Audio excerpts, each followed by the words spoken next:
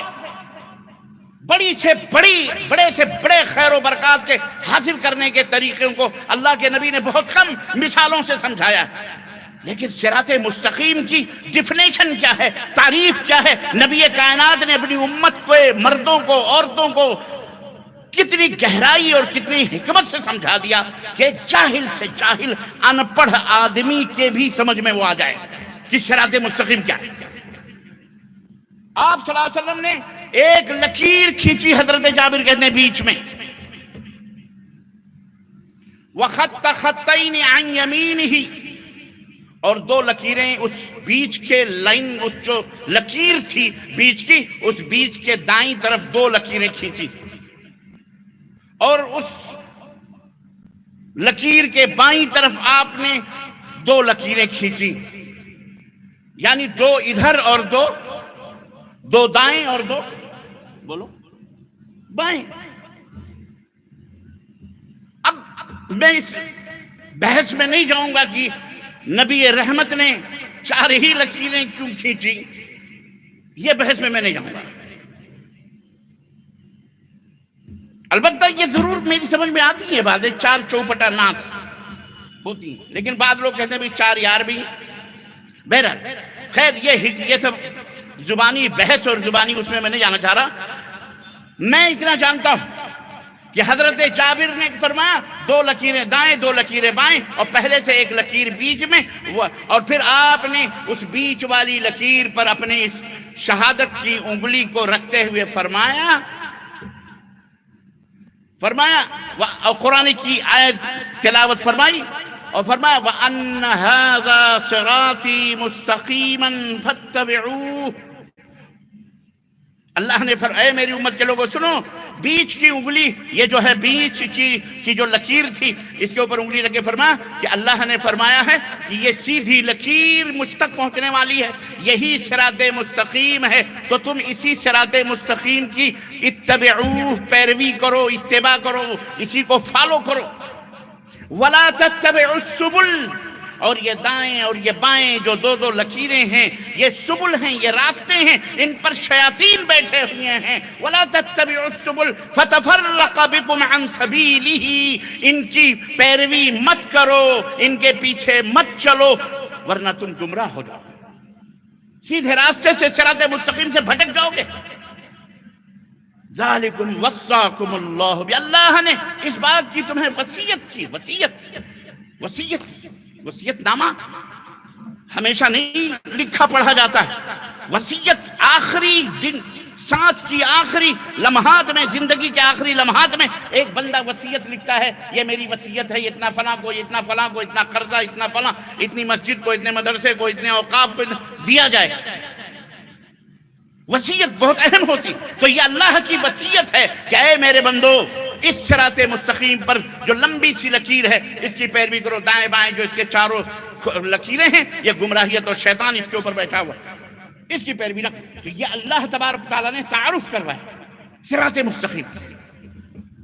اب سمجھ میں آیا کہ جو جنت کی راہ ہے، جو اللہ کی راہ ہے، اللہ کی نزدیکی حاصل کرنا ہے، اللہ کی ولایت حاصل کرنی ہے، اللہ کی معرفت حاصل کرنی ہے، طریقت حاصل کرنا ہے، نجابت حاصل کرنا ہے، ولایت حاصل کرنا ہے، نبی کا اللہ کا قرب حاصل کرنا ہے، دوزخ سے بچنا ہے، جہنم سے بچنا، اللہ کے غضب سے بچنا ہے، اور اسی طرح سے دنیا کے خسارے اور ٹوٹے سے بچنا ہے، اور خیر و بھلائی سے قریب ہونا ہے، تو ہر آدمی کو چاہیے وَأَنَّ هَذَا صِرَاطِي مُسْتَقِيمًا، یہ اللہ کا سیدھا راستہ ہے، اسی کی پیروی کرو، اسی کے بھی چلو، دائیں بائیں نہ جاؤ۔